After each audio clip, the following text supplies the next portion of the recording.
Ladies and gentlemen, boys and girls, hello and welcome to another story slash lore slash narrative slash whatever we're going to call it video. Bat reps are a little bit thin on the ground at the moment.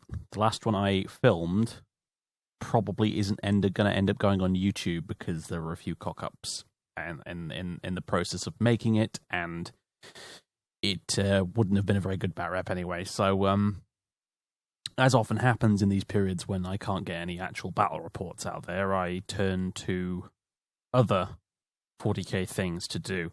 And in this case, I decided to try and finally finish up a piece of writing I'd been doing for frickin' forever.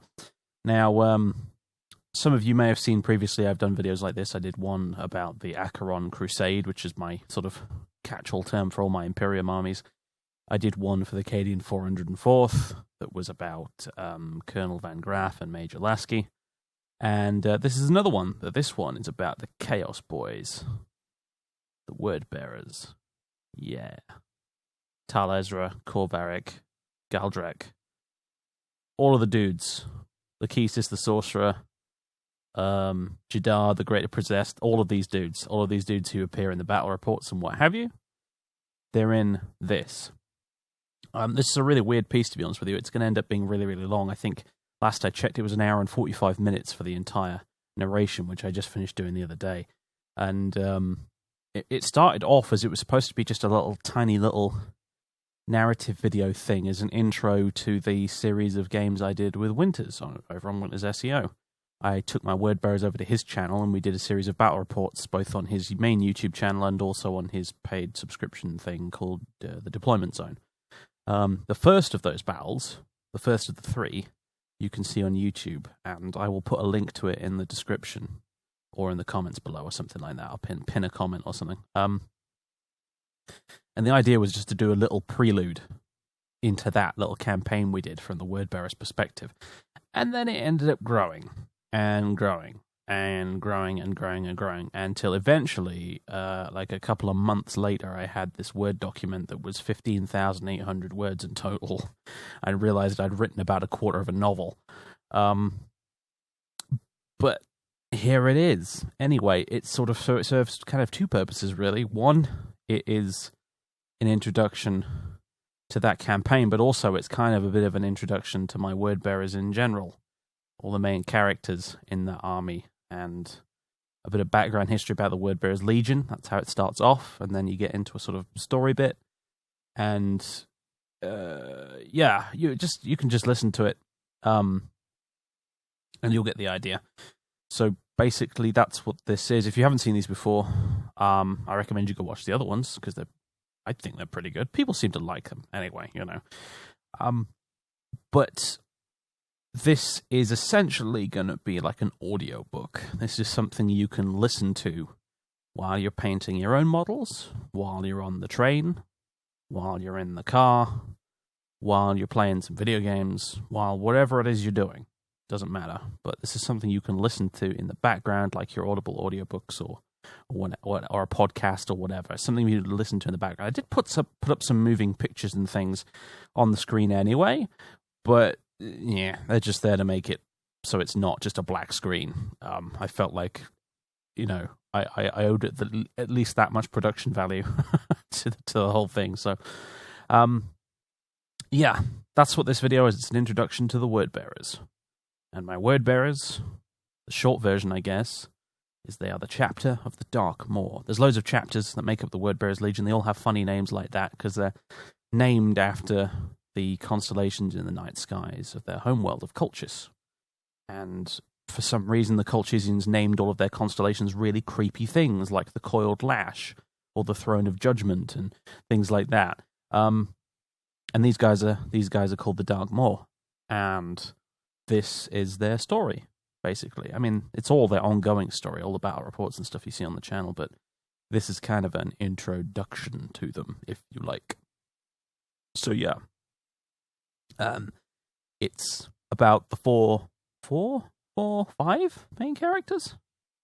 5, yeah, I think it's 5. Yeah, you got Galdrick Voss, who's the guy who's in charge of everything, who I'm still trying to build a model for at the minute, because he doesn't have a model yet. He never appears on the battlefield, you see. He kind of just sort of sits up on his spaceship commanding the whole thing. He rarely actually goes onto the battlefield, which is why he doesn't have a model yet.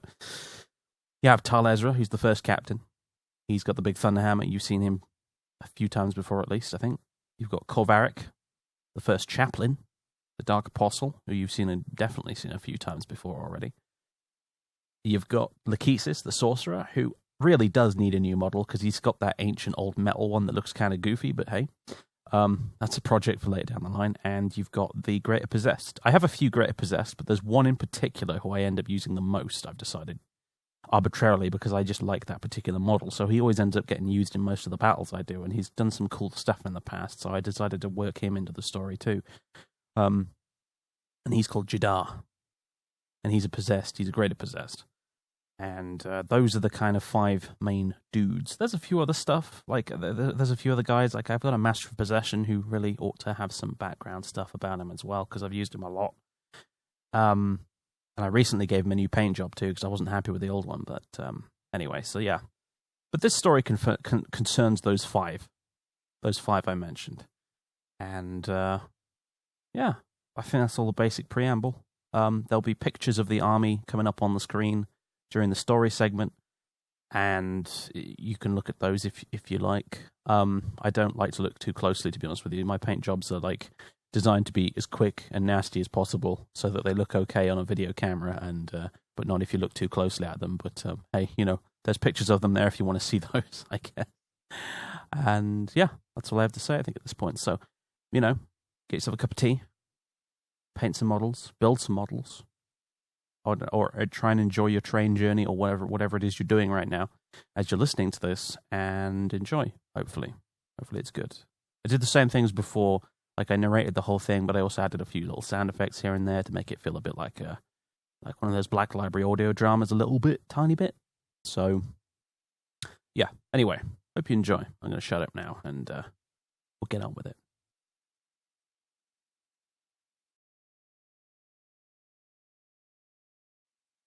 From the archives of Malthusius Darren, scribe of the Logos Historica Verita, executed in 179 M42 after pleading guilty to charges of heresy.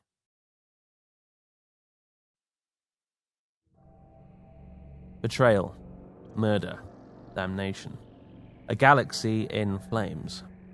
These things are the legacy of the infamous 17th Legion, known as the Word Bearers. There is an old Terran saying that the road to hell is paved with good intentions, and never has it been more literal than in the case of the sons of Lorgar. They hailed, once, in the long dark of history, from the world of Colchis. This was the planet that the Primarch Lorgar Aurelian matured upon with the guidance of his foster father, the priest, Corferon. Colchis was a world of deep deserts and ancient faith. Much of the land was ruled by a theocracy known as the Covenant. Details of this ancient church are lost forever, as the planet itself was subject to exterminatus by the Ultramarines during the Scouring. What is known, however, is that the Covenant worshipped a pantheon of gods known simply as the Powers, and it was from this cancerous seed of Old Night that the Horus heresy ultimately grew. The Word-Bearers themselves worshipped the god Emperor in a time when the Emperor still walked the stars as a man, and denied accusations of divinity with violent reprisal. When Lorgar was coming of age on Colchis, he had visions of the coming of the Emperor. Like his brother Magnus, he was a psyker, but his power was raw and untamed, often a curse as much as a blessing. He interpreted his glimpses of the future in the only way his homeworld of Colchis had equipped him to. He believed they were visions from God. As he grew from a boy to a man, Lorgar gathered devoted followers and eventually would wage a number of bloody religious wars all over Colchis to unite his people in preparation for the coming of the God Emperor. And of course, when the Emperor did indeed arrive, the young Primarch felt entirely vindicated. The 17th Legion once reunited with their gene-sire, would develop a fanatical devotion to him, even by the usual standards of Space Marines and their Primarchs. They cast off their old title as the Imperial Heralds, and became the Bearers of the Word, named after Lorgar's mortal followers on Colchis. They would join their Primarch in bringing unity to the scattered tribes of man across the heavens as part of the Emperor's Great Crusade. However, their conquests were of a different stripe to their cousins in the other legions. Lorgar resented the martial role assigned to him by his gene father. The religious wars of Colchis were ugly, brutal affairs that left the Primarch with a distaste for conflict. He favoured the diplomatic approach over all others, and his conquests would take incredible lengths of time as he ensured the populations of each planet he brought to compliance were thoroughly devoted to the Imperial cause with a minimum of bloodshed. He was successful in this. Of all his demigod brethren, Lorgar bore the most physical resemblance to the Emperor, and more importantly, he also shared his father's gift for influencing the masses. Worlds brought to compliance by Lorgar would become unquestioningly loyal to the Emperor of mankind, but it was a religious fervor, and not the diametrically opposed militant atheism that the Emperor wished to promote in his new Imperium. Lorgar's justifications for the Emperor's status as a god were many. He wrote great philosophical treatises on the subject and would argue his case vociferously with those who disagreed. He was, after all, a Primarch, with the mind of a demigod. His religion was not one born of ignorance, and his arguments were often intellectual rather than irrational.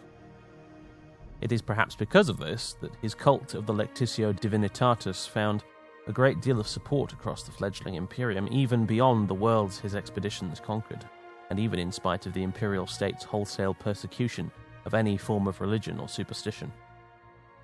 In the fullness of time, and in a great twist of irony, this faith would eventually prove to become the state religion of the Imperium of Man following the end of the Horus heresy.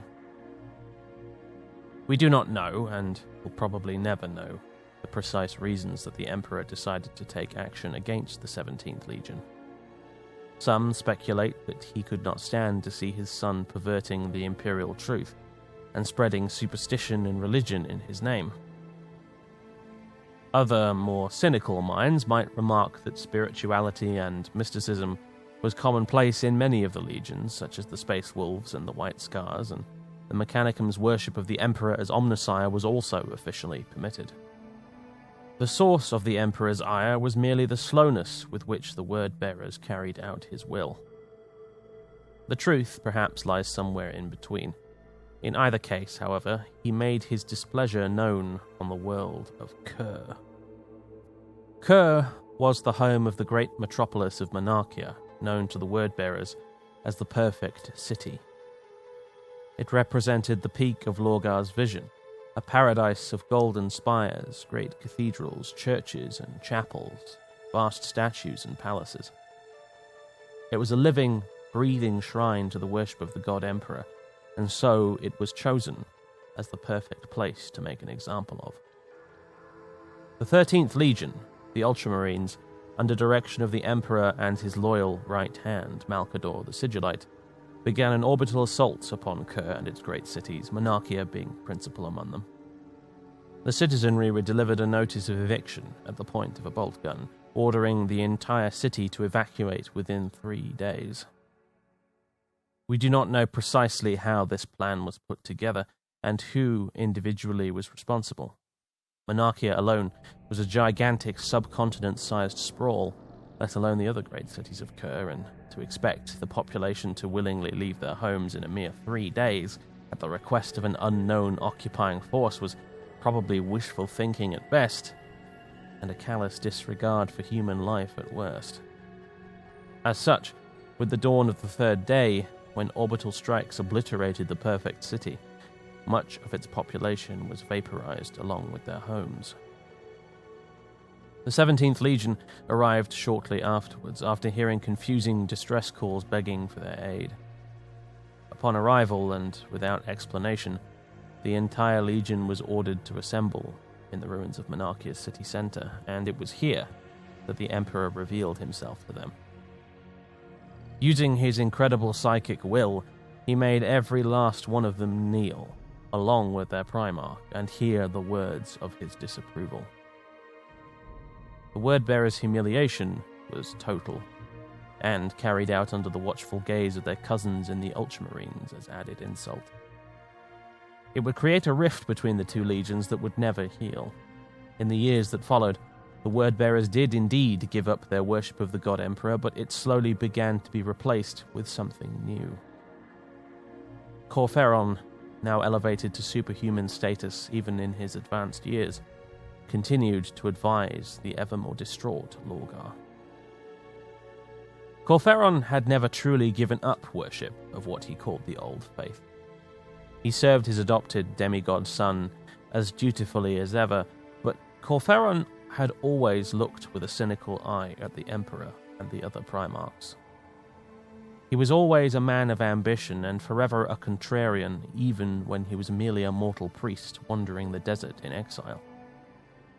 He suggested to Lorgar, along with his co-conspirator First Chaplain Erebus, that the Legion should return to the old ways, to the old methods, to what he called the primordial truths. The Primarch was at first enraged at the very suggestion, but eventually, after much persuasion, came around to the idea.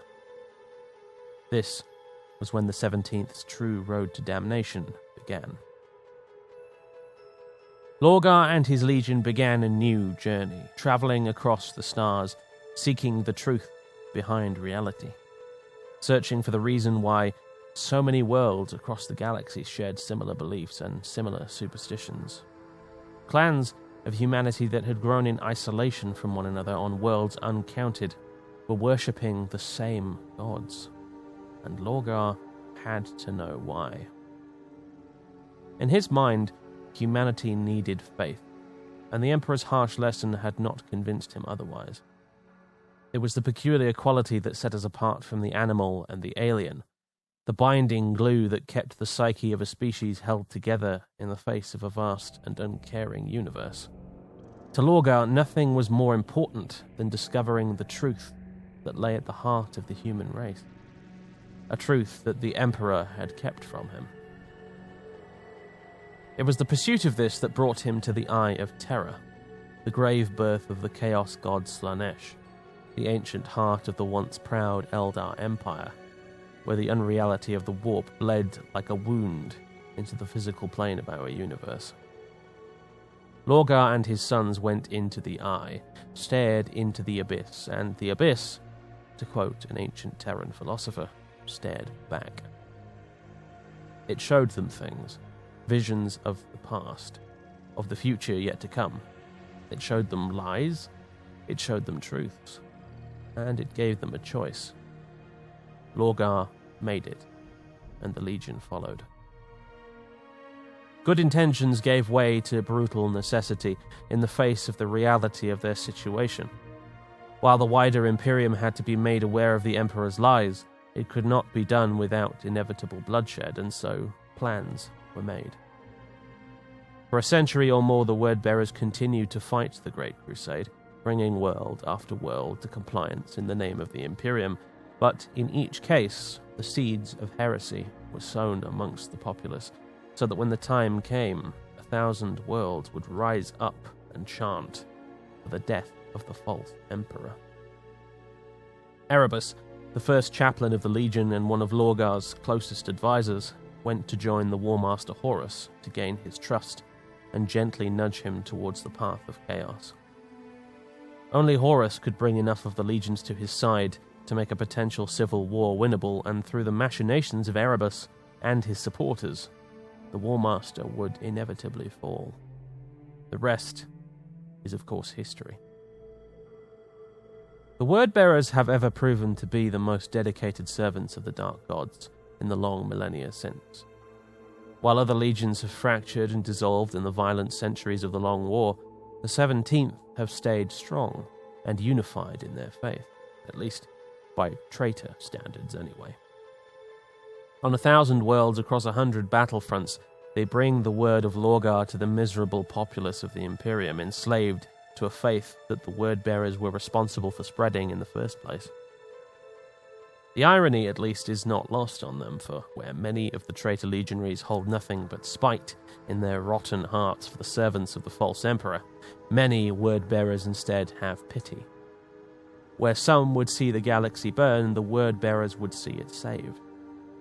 Where some would seek to rule humanity under a spiked metal fist, there are some still, in the 17th, who dream of a mankind ascended, a species unified with the gods of their own creation, of a galaxy where reality and the immaterium cease to become meaningful distinctions. It is this particular quality that has ever made the bearers of the word the most dangerous of enemies. For they are not motivated merely by the petty desire for vengeance, by bloody-minded ambition, and not by blind faith in a throne-bound and aloof deity. They instead are filled with the wrath of the righteous, with the will of men who believe themselves to be the saviors of mankind. As the 41st millennium comes to a close, as new alien threats like the Tyrannid and the Necron rise from the darkness between the stars, never before have the 17th Legion been more determined to see their mission fulfilled. The fate of the species hangs in the balance. The Eldar created a god in the height of their power and hubris. When they looked upon its face, they turned away and doomed themselves to a slow, painful extinction. What the Word-bearers and the Emperor have in common is a desire to avoid that fate. The Emperor had his way, and it failed, his grand design destroyed by his wayward sons. The Word-bearers have their way too, to embrace chaos, to become one with it, to become molded by it, to ascend the mantle of mankind's true potential by not pushing the warp away, but instead by merging the spiritual and the physical. The warp is many things, but to them, most importantly, it is a piece of us, a natural part of the species, inseparable from us like a shadow. It is the luminous matter from which souls are made. It is the joy of birth and the grief of death. It is the muse of the artist. It is the sanctity of honored brotherhood and the mother of invention. It is the music of the spheres, and the trillion souls of mankind are the instruments in its beautiful and terrible symphony. To shy away from it will lead humanity to that path of slow extermination that the Eldar know so well. And so the people of the Imperium must be made to see. The truth of it all must be laid bare, and the species must finally take that fateful step beyond the curtain of reality, if it is to survive the coming horrors. To the Word-bearers, the stakes could not possibly be any higher, and so no sacrifice is too great, no price too high, and no line will remain uncrossed in the pursuit of mankind's salvation. They believe that they are right, that the Imperium is wrong, and will allow nothing and no one to stand in their way. That is the dream, at least. The idea that once marched millions of men to war against their own emperor. The reality is a different thing indeed. There are many among the ranks that keep the faith who might be described as true believers. It could certainly be argued to have been the case in the days of the Horus heresy, but the last 10,000 years have not been kind to any one of the 9 legions. While the 17th have fared better than most, they still represent the cracked and embittered husk of what once was. Many have bled every last drop of their humanity upon the altar of the long war. Many others have become more occupied with the pursuit of power and status. Some doggedly march on, bound by their twisted notions of oath and honor, and the need to ensure that all the death, all the depravity and atrocity and pain was not in vain. Some stopped caring long ago, but fight on merely because it is their purpose to do so, and without purpose and brotherhood, a space marine is a lonely, broken creature indeed. It is this eclectic mix of the melancholy and the mad, the ambitious and the righteous, the broken and the reforged, that make up the chapter of the Dark Maw. as it does so many other warbands. Named originally for one of the many constellations in the night skies above Colchis, the Dark Maw is a vast host of the 17th Legion that operates in the Ultima segmentum based out of a warp storm with which they share their name. Today, they live in that distant speck of light that the people of Colchis once peered at in the twilight hours long ago. The chapter's destiny was quite literally written in the heavens from the time of their founding, and it is in that place that they have lived and fought and died in the thousands of years since the end of the Horus Heresy. With the final act of the long war having begun, with the Cicatrix Maledictum, the Great Rift, having speared its way across the stars, the Dark Maw have spilled forth from their lair in the storm and begun to conquer. Once again, just as in days of old, the worlds of the Ultima Segmentum ring to their ancient battle cry. Through the jaws of death, into the mouth of hell. And the Brothers of the Maw are the ones who lead the charge.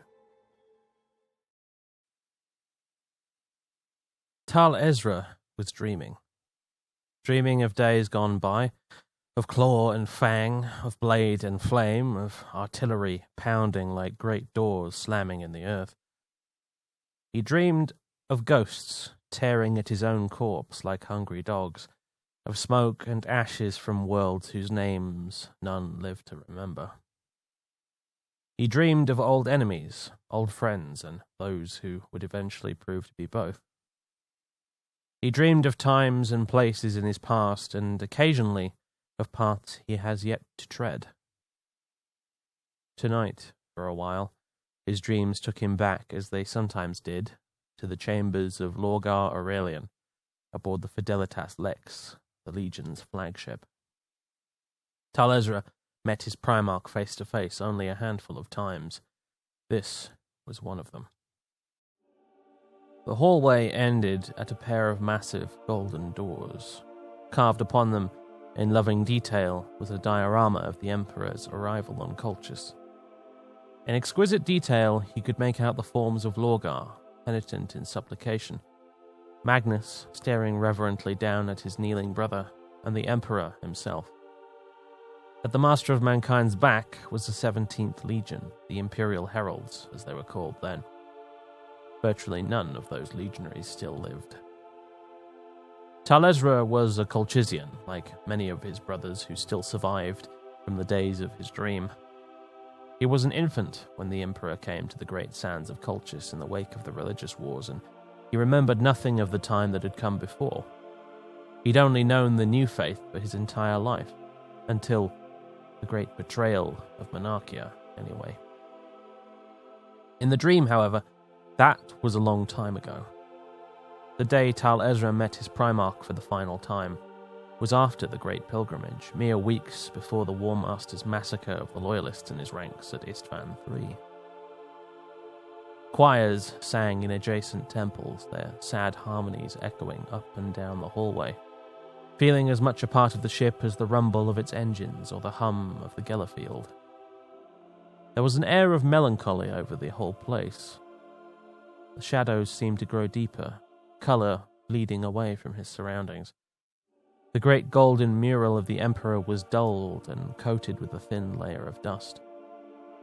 It had not been attended to in years.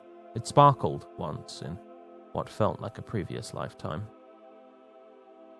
Tal Ezra moved closer, meaning to blow some of the dust off. He had no love for the Emperor left in his heart, not after everything that had transpired and everything he'd learned. But he still believed in respect, and in his mind, the Emperor deserved some. Whatever else he was still the master of mankind. As he finished the thought, the door began to creak open. First Chaplain Erebus emerged from within, an expression of naked irritation on his face that was quickly suppressed as soon as he saw the captain stood there. "You can go in now. The Primarch is waiting for you," he said with but the faintest hint of a sneer. Tal Ezra said not a word, but instead saluted with the fist of unity across his chest. It was best not to engage the feared first chaplain in conversation, even on a good day, and judging by his expression, this was not a good day. The door slammed shut behind him as he entered, and the aroma of incense reached his nostrils. The Primarch's chambers were well decorated, though perhaps not as much as one might expect.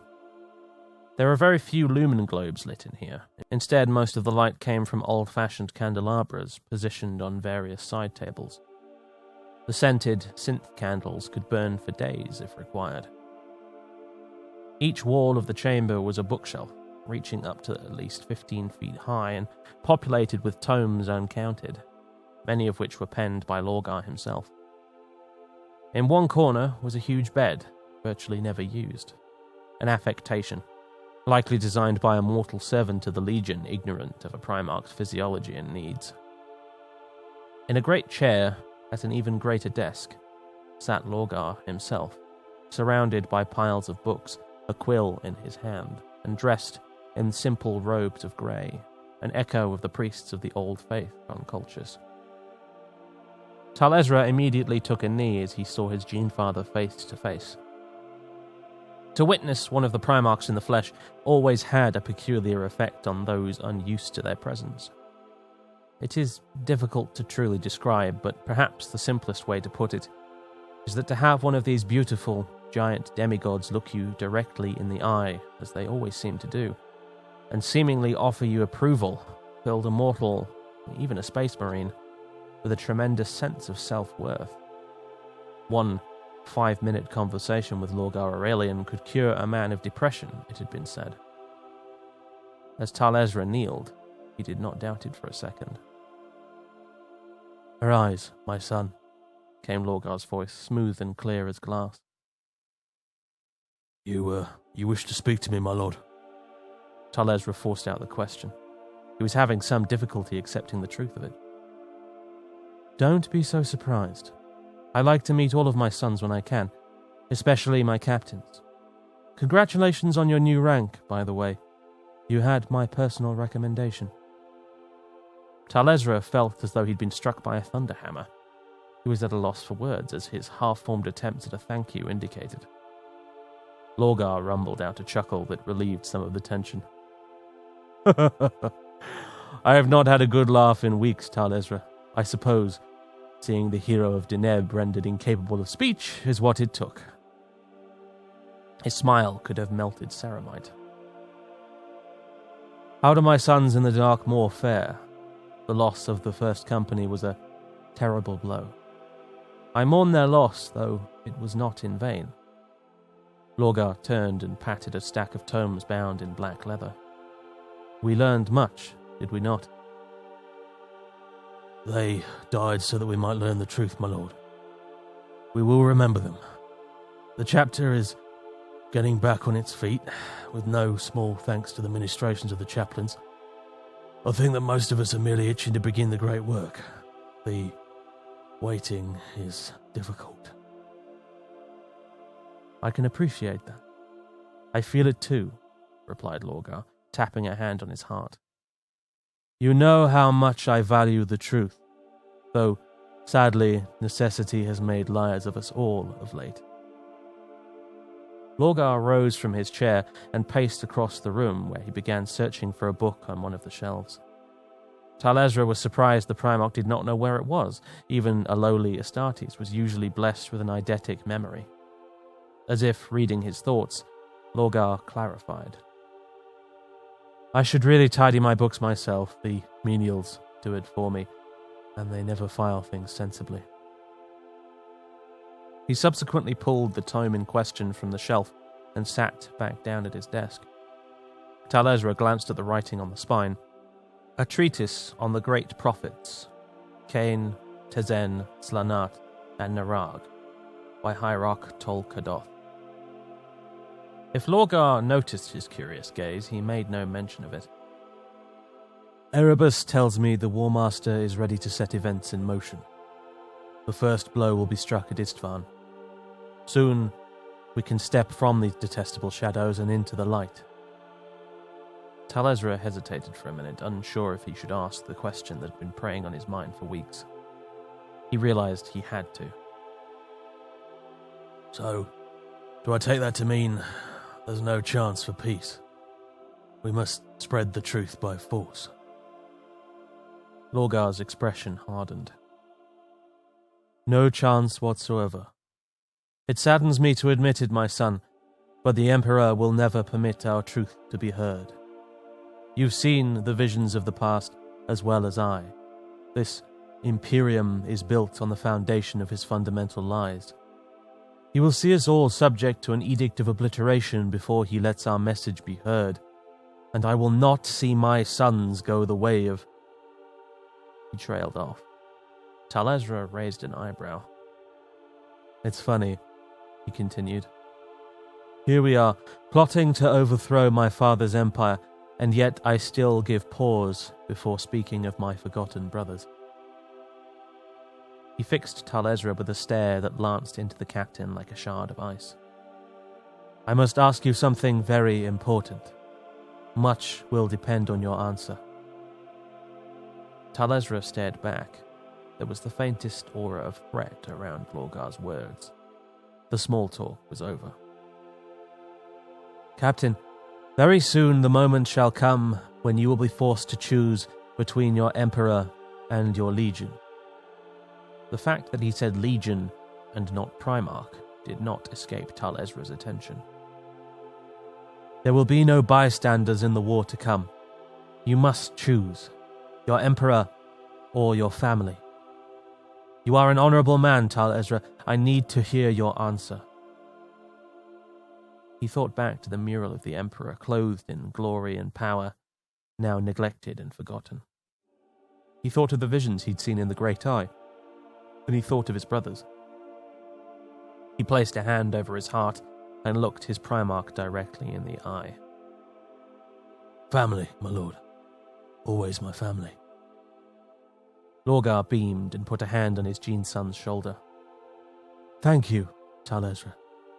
Do not be concerned. I did not doubt you for a second. I merely had to prove someone wrong, and I'm delighted to say that you have. The Primarch leaned back in his great chair. You may return to your brothers now, Talezra. But before you go, I have one last piece of advice. I do not know when we shall meet again, so I shall share it with you now. Lead your brothers cautiously. Take no great risks. Let your decisions be ruled by patience. Fate sings many songs, and I am yet to discover which one bears the notes of truth. This rebellion of ours could be over in a few short years, or it could last 10,000. Try to survive, Talezra. For one day, a very long time from now, the Legion may need men like you. Suddenly, and without warning, Talezra found himself elsewhere. Normally in dreams, such an abrupt and bizarre transition would feel quite ordinary, but this was different. He was lucid now. There was an intruder. He found himself on a beach. Black volcanic sand stretched for miles around a bay. Towering conifers swayed in the breeze behind him above an outcropping of rocks. There was no grass. That family of plants had yet to evolve on the world upon which he now stood. To his front, an azure sea stretched to the horizon beneath a sunny sky with just the right scattering of clouds.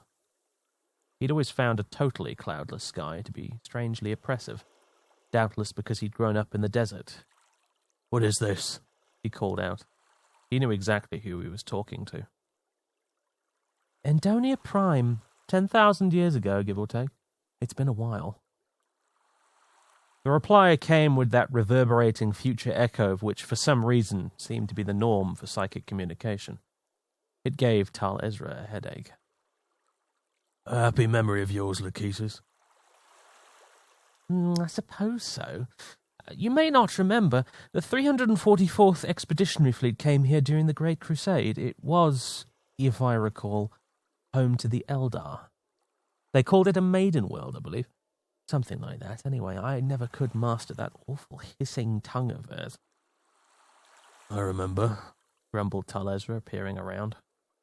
All was still, save for a volcano on the horizon that smoked gently into the sky, and the waves that lapped on the shore. I was in one of the first assault claws that made planetfall. We lost a lot of legionaries there. The Xenos were waiting for us. Difficult to take by surprise, the Eldar. Why are we here? I like this place. Did you know that old Earth once looked like this, long before the beginning of recorded history? I was never much of an historian, proclaimed Tal Ezra, his arms folded. I know. I think once upon a time I accused you of being a blunt instrument. The following day you had that hammer of yours forged. A smile formed in the corner of Tal Ezra's mouth. And people say you have no sense of humour. But I digress. Terra looked just like this place once, and one day, a long time from now, I am sure Endonia Prime will look just like Terra. I enjoy being reminded of how big the universe is, and how small we all are. Helps me keep perspective. Are all sorcerers amateur philosophers, or is that just you? You wound me, came the voice from behind him this time. Tal Ezra turned to see Lachesis stood there with a ghost of a smile on his lips, and warp light dancing mischievously in his eyes. I happen to consider myself an amateur theologian as well. Tal Ezra snorted. Huh. Well, at least we can agree on the amateur part. Lachesis frowned in mock disapproval. He was incapable of taking anything in life seriously, or so it seemed to the captain. Sometimes it was a great reliever of tension, and other times it was an irritation without equal. We're making our way towards the point of this conversation, prodded Tal Ezra wearily. Brother, would it hurt you to just appreciate the view for once? And I mean really appreciate it, no dissecting it into flanking positions, area, cover, and fields of fire. We are more than just killing machines. Tal Ezra shook his head. Whatever helps you sleep at night. Speaking of which... In a rare occasion of solemnity, Lachesis' gaze met his. There is beauty in this universe as well as horror. Tal Ezra cackled. Amateur poet as well, is it? Fine, I'll get to the point. The environment changed between blinks of Tal Ezra's eyes. The captain and the sorcerer stood as gods amidst a miniature solar system. A large red sun burned at the center, surrounded by a collection of planets. Tiny lights flickered in orbit around the moons of a gas giant, and others at the edge of the system. On seeing these, Tal Ezra understood. Are these ships? This must be the Mandeville Point, he said, pointing at the collection of miniature flames that burned like candles near the edge. Sort of. They're soul fires. I'm giving a representation of our destination as best I can for you to interpret. So it's the people on the ships that I'm seeing? Lachesis smirked. Precisely. You're sharper than you look, brother. Tal Ezra ignored the jibe. How are you able to see all this?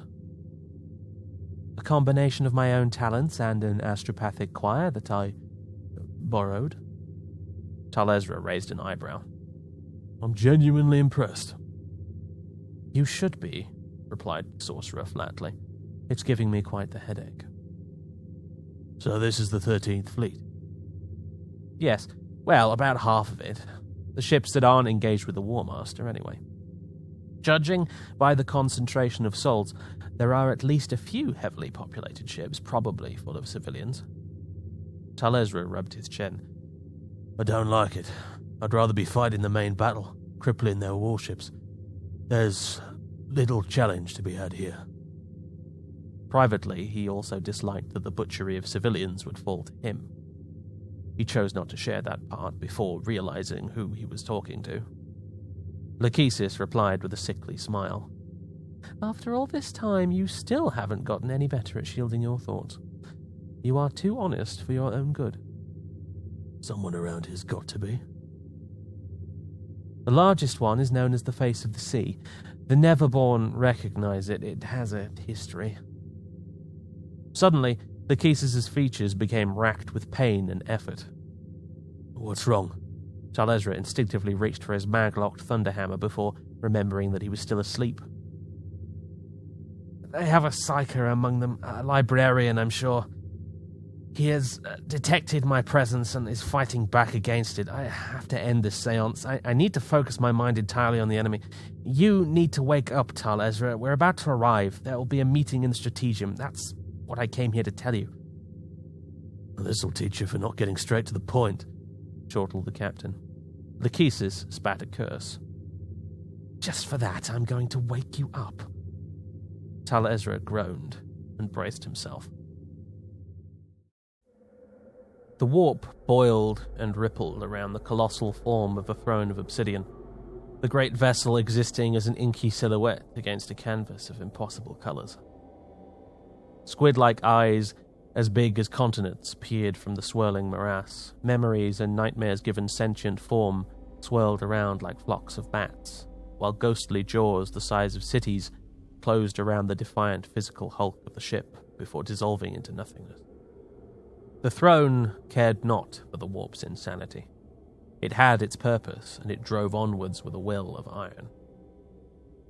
The colossal Gloriana-class battleship was of a type not seen since the days of the Horus Heresy, a prehistoric predator hailing from the time shrouded in myth. Not often did the throne of obsidian leave its position at high anchor, deep within the moor. Ever since the end of the Great Rebellion, it held court at the demonic shipyards of Arcalas, like a colossal silent monarch, watching and judging its subjects as the fleets came and went. Today, however, it was leaving the depths of the warp storm for the first time in centuries. The galaxy was changing. The horns of battle were echoing across the great abyss between the physical plane and the immaterium, and the great beast had heard the call. A leviathan of the ancient world was slowly making its pilgrimage back to the realm of mortals. The beast knifed its way through the warp, its form that of a serrated arrowhead. It did not merely pass through space, it tore its way through, like a blade through flesh. It bled with malign purpose from end to end, a single sharp sword in the void, quite unlike the blocky, utilitarian designs of the Imperial Navy, ugly in appearance and crude in their operation. The throne of obsidian was a relic of a time when form and function blended together with single-minded purpose. It was nearing its destination. Deep within, under meters of thick, armored flesh, the dimly lit corridors and great icon-embellished halls were abuzz with activity. The air was scented with the tang of blood and incense, as the legionaries and their mortal servants made their final preparations.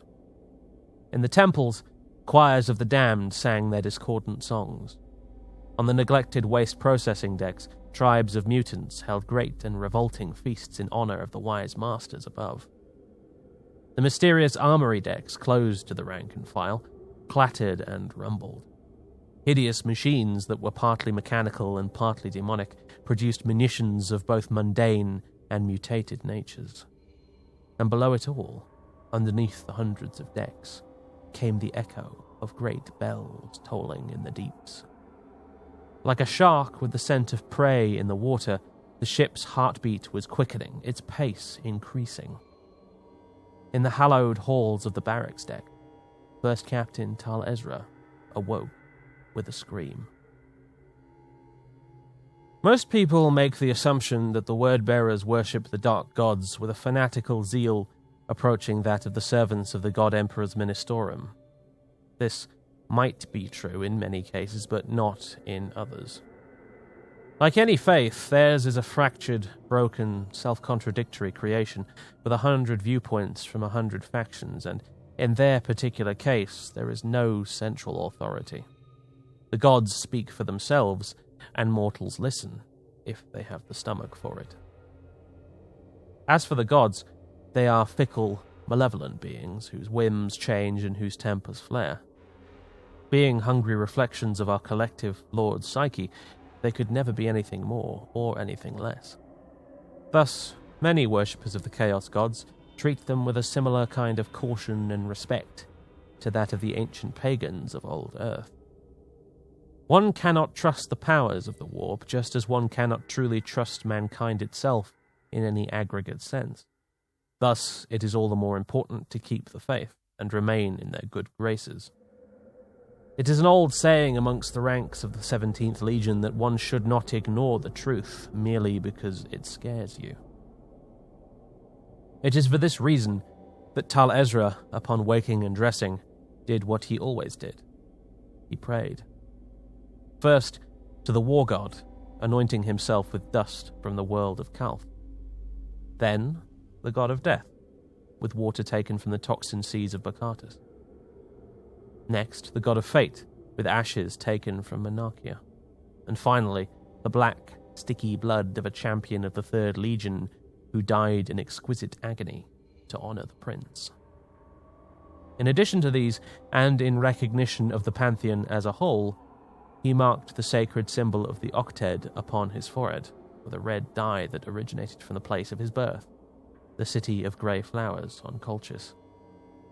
Each substance held a personal significance, each one relating to a formative event in his own life.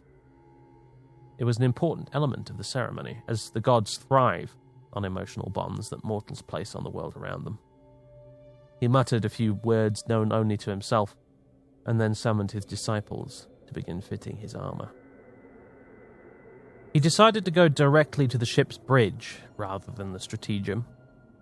When he arrived, he found the command throne empty. The Lord Tenebrous was elsewhere at present.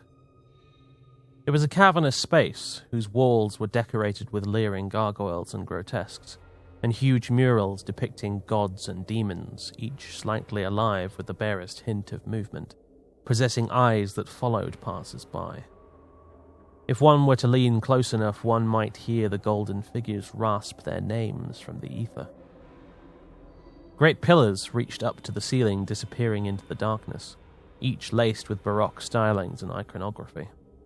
There were 8 in total, marking the points of the octet.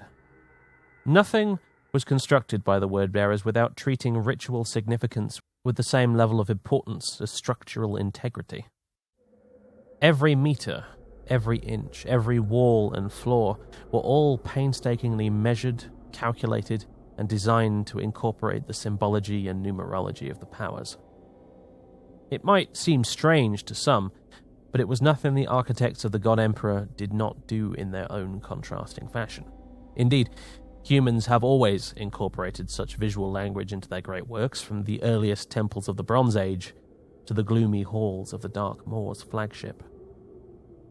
Light blared from 100 screens mounted upon 100 ancient cogitators. The machines functioned long past their usual lifespan with the help of the immortal touch of the Immaterium. It worked its ethereal fingers into circuit boards, hard drives, and machine spirits, demonic scrap code both benign and malevolent coursing through them like a cancer. At the end, there was a great window, at least 50 feet high, fashioned after those found in ancient cathedrals, though there was no stained glass here. The colours came from the naked warp itself. It was composed of several layers of transparent armor composites, created with a mixture of both traditional science and the practiced crafts of the warpsmiths. It served the purpose of shielding the lesser servants of the Legion from the true insanity that lay beyond the ship's hull, while still allowing the Immaterium's unlight to spill onto the command deck. Tal Ezra always tried not to stare too closely at the outside anyway, just to be safe. Beyond the window lay the roiling tides of the warp, and stretching under it was the greater part of the ship. Miles of blackened metal hull fashioned into spikes and crenellated battlements rolled onwards like foothills, each lined with hundreds of point defense turrets and cannon batteries fashioned into cathedral spires.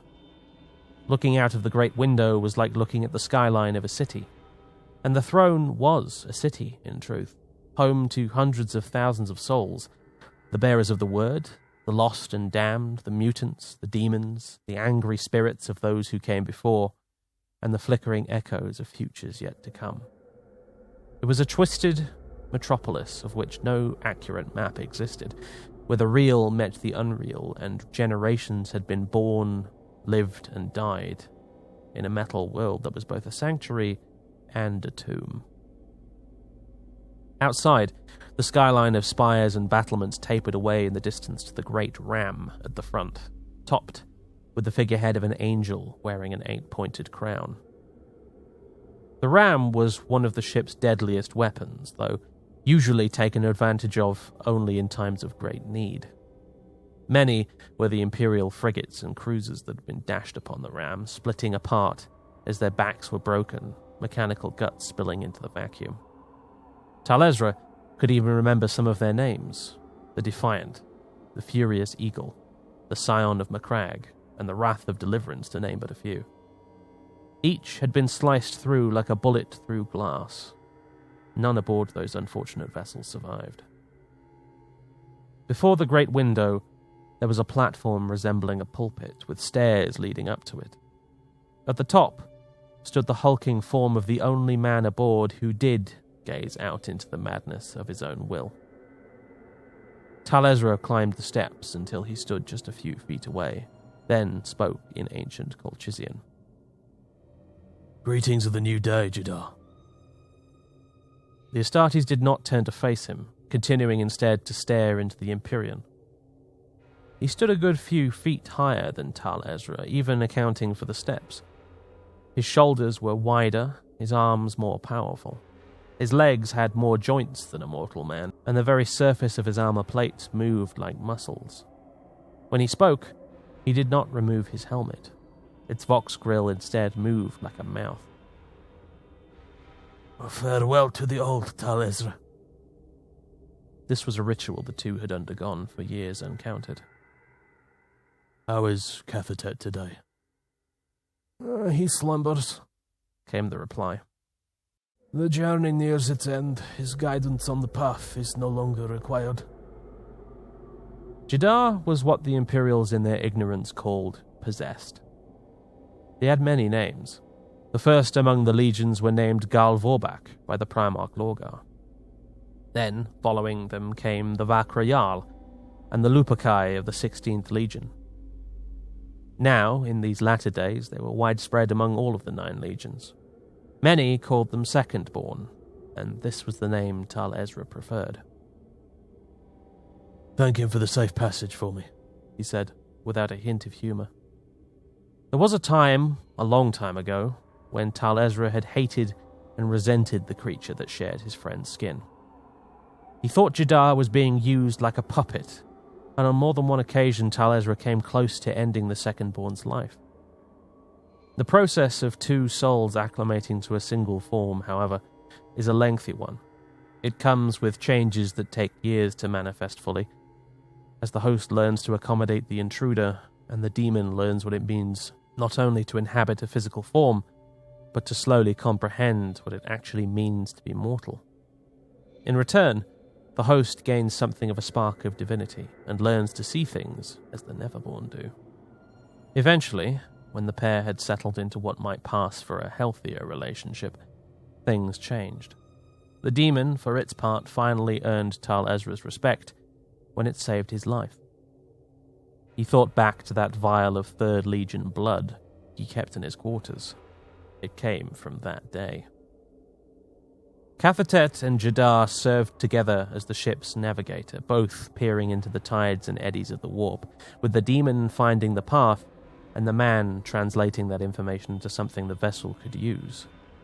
This symbiosis, along with the blessing of the powers, meant that the Throne of Obsidian could navigate the Immaterium faster and more efficiently than any Imperial vessel could ever dream of. This very fact had won them many battles in which a lesser ship with a lesser navigator would have met its doom. I am sure he will appreciate the thanks as always. Jadar's voice was that of a ragged old man.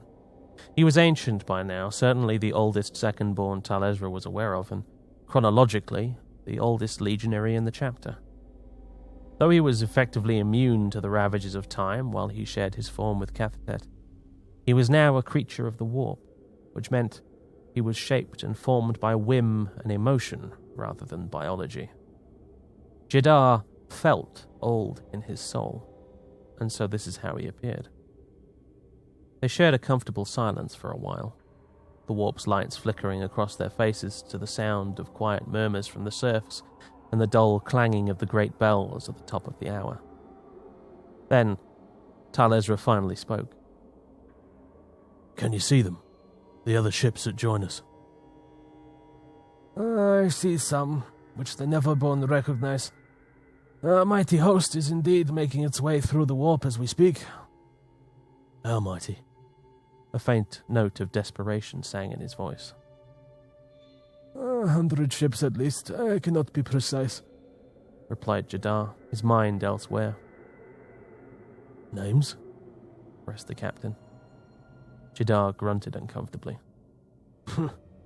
Liber Colchis, Camiel, Valediction, Osiris, Osseous Wind, Firefang, Mother of Hell, She Knows No Fear.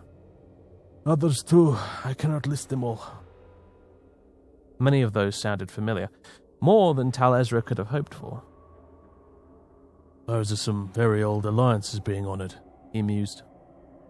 Are you surprised? A little. I'm just an old legionary, began Jadar in typically modest fashion. I know little of the grand politics of the 9 legions and care for them even less. However, I think in this case, it is not so much a question of honor, and more that the blood of a favored prey is in the water, and they all smell it. The Neverborn certainly smell it. What do you mean? Jadar did not often share his unique insights. There are spirits that have not walked the mortal realm in thousands of years that are making their way to this place. One in particular moves with a speed and will that scares even me. Who? Ventured Talezra, not entirely sure if he wanted to know. You do not know him, and I do not wish to utter his name here.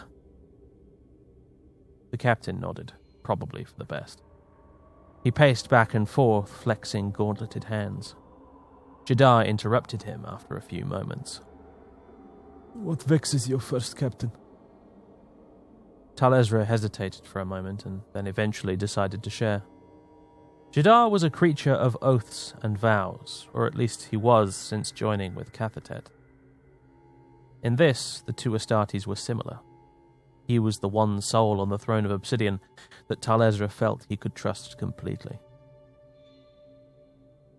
Jadar, I think I'm going to die soon. The second-born continued to stare out of the window, unmoved by his comrade's words. For good this time, you mean? Talezra nodded. What makes you say this? A feeling? One I've not been able to shake for weeks? I always took you for someone who dealt in cold fact. On the contrary, fact only takes you so far. You know that better than I do. Respecting my intuitions has kept me alive for a very long time. If Jadar was capable of smiling, he would have. Until now, apparently. Until now, Talezra repeated with a frown. At last, Jadar turned to face his captain for just a moment. I will look for you in the Sea of Souls, brother. Make the bastards bleed before you go. The crook of a smile appeared on Talezra's weathered and scarred features. They'll do more than bleed. Jadar made a husky coughing sound that once upon a time had been a laugh. That's the spirit. But don't despair, you could, after all, be wrong. The bones of the ship came alive with a shudder for a moment, and the warp's light died, replaced with a canvas of stars. The bells ceased their tolling. The fleet had arrived. It was time for Talezra to leave. Farewell, Jadar, he said, making his way down the steps. The second-born turned back to the window. Goodbye, old wolf. When Talezra arrived at the Strategium, there was already quite a crowd. It had been a long time since he saw so many Astartes gathered for a meeting like this. A haunted echo of how things used to be in the old days.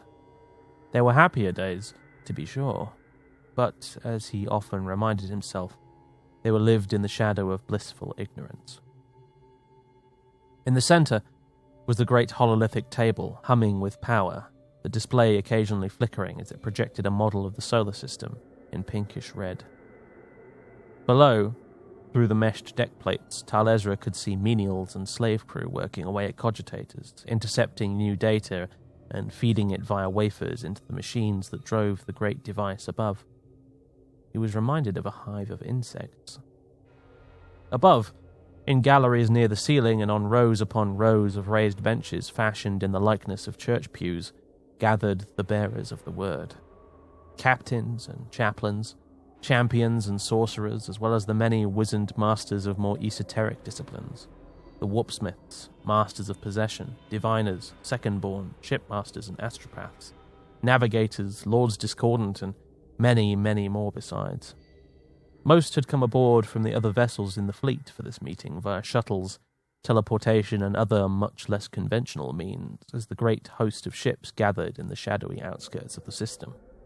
Among their number were the sigils of chapters he had not seen in many a century. He saw the burning skull of the trifold crown, the mace and gauntlet of the Star of Judgment, and the gruesome banners of the flayed hand. There were more besides, delegations from the osseous throne, the crescent moon, and the coiled lash. Above all of them hung great banners depicting the obsidian fangs of his own chapter, the Dark Maw. As he peered around, he realized that it was not just brothers of the 17th that gathered here today. Priests of the true Mechanicum scuttled on steel legs like arachnids, and here and there he caught glimpses of foreign colours. A sorcerer of the Thousand Suns, flanked by his silent rubrique, glared down from the galleries. A warsmith of the Iron Warriors, more machine than man, scanned the room while his servo arms fidgeted restlessly. Gathered towards the center, in the first row, was a delegation from the War Master's own Black Legion, waiting patiently for the proceedings to begin. Box clicks could be heard from their helmets as they discussed unknown plans amongst themselves. Sat across from them was Lachesis, smirking and engaging in some form of staring contest with his opposite number in black. Next to him was the Dark Maw's first chaplain, Corvaric. He was ignoring everyone. His eyes were closed, and he was muttering something under his breath. Tal'Ezra took his seat between them. There was no greeting. 10 millennia of brotherhood erases even the pretense of such formality, and these two were not born of the old ways like Jadar and himself. As the captain took his seat, Corvaric grunted and opened his eyes. His face was handsome by the awkward, disproportioned standards of the Astartes. His skin was not the networked, latticed scar tissue that Tal'Ezra's was, and neither did it have the sorcerously immaculate appearance of Lachesis. What he did possess, however, was one single deep cut down the right side of his face, from eyebrow to mouth. The weapon that left the mark was of a nature that meant the wound never fully healed. "The mutants are clogging up the waste processors again," said Corvaric without the slightest fanfare. I know, Tal'Ezra replied with a tired sigh. I was planning to take a squad down there and clear the vermin out. "Seems like a waste," Corvaric said, scratching his chin. "I was considering throwing them into boarding torpedoes and firing them at the Loyalists with the opening salvo." Lachesis chimed in at this point with a trickle of laughter. "Ah, yes, that'll impress the other warbands, allowing the tip of the spear to be led by the goatmen from Deck 46. Even Tal'Ezra cracked a smile at that one. Corvaric just shrugged. Lachesis continued as he scanned the room. "On that note, this gathering is larger than I thought it would be." "Lord Erebus is not so easily ignored," replied Corvaric with ever-present confidence. "Neither is the War Master," remarked Lachesis, side-eyeing his brothers, while still facing the Black Legionnaires opposite them. What delightful patrons we have, grumbled Tal'Ezra as he leaned forward, his gauntleted fingers steepled, his elbows resting on his thighs. "That's a diplomatic way of putting it," added Lachesis with a smirk. Tal'Ezra scowled. The sorcerer was skimming his thoughts again. He could feel it. He was used to it, but that didn't mean he had to like it. He changed the subject back to the wider gathering. There's a few debts of vengeance to be paid amongst this lot. I counted a few ships captured at the Battle of Galmec among our number. I imagine someone made extra sure to bring them. Our legion's love of poetic justice certainly hasn't dulled over the years, chuckled Lachesis. Corvaric grunted. I wish I could say the same for our sense of purpose. He inclined his head at the Black Legion warriors. I envy them sometimes, you know. They are a legion of mongrels, but they have such motivation. Motivation to dump you out of an airlock when you're not looking, brother. Talezra, as ever, was unimpressed. Their whole creed is to reject any oath they've ever made. I wouldn't trust them to die if I cut off their heads. That last remark attracted the attention of a few of them. Talezra stared right back, his face a glowering statue. And I wouldn't trust you not to start a war with our allies, even if I replaced all your weapons with plastic cutlery, remarked the sorcerer. Corvaric made a snort of restrained laughter, and Talezra suddenly felt much less imposing. The Black Legionnaires resumed their private conversation. You do have a point, though, the first chaplain conceded. There are apostles among their ranks that once wore our own crimson, and who still preach from the Book of Lorga. That sort of thing makes my skin itch. Tradition was as important to the bearers of the word as their faith was. Even irreverent Lachesis had maintained his loyalty to his brothers over the years, and that was saying something.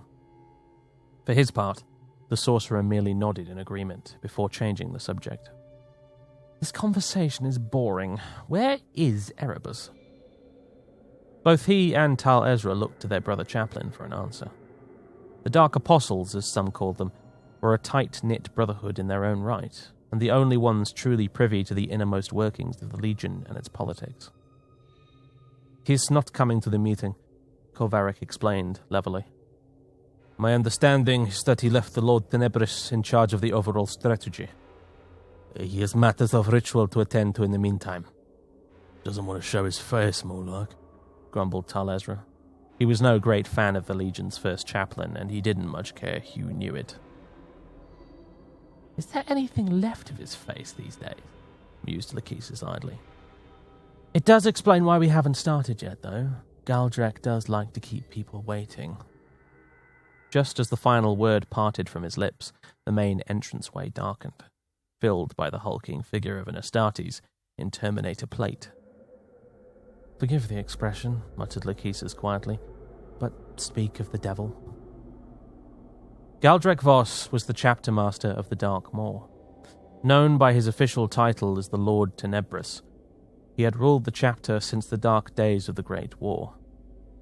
Galdrek had remained in his position of power far longer than many of his contemporaries, a feat he had accomplished not through martial prowess, but through shrewd judgment, and a remarkable capacity to inspire fear in those who ostensibly knew no fear. Tal Ezra was well aware that his three subordinates, Corvaric, Lachesis, and himself, were picked by Galdrek because, for all their vices, none could be described as ambitious. Tal Ezra was bound by his traditions and his caution. Corvaric sought power in realms other than the material, and the sorcerer Lachesis loathed the burden of command and the very idea of being in charge. He was also a psyker that for the most part could be relied upon, a rare commodity indeed. Galdrek surveyed the stratagem as a gentle hush began to descend. His eyes were a piercing icy blue, his brow formed a perpetual frown of judgment. His bald head was tattooed with traditional Colchisian cuneiform script.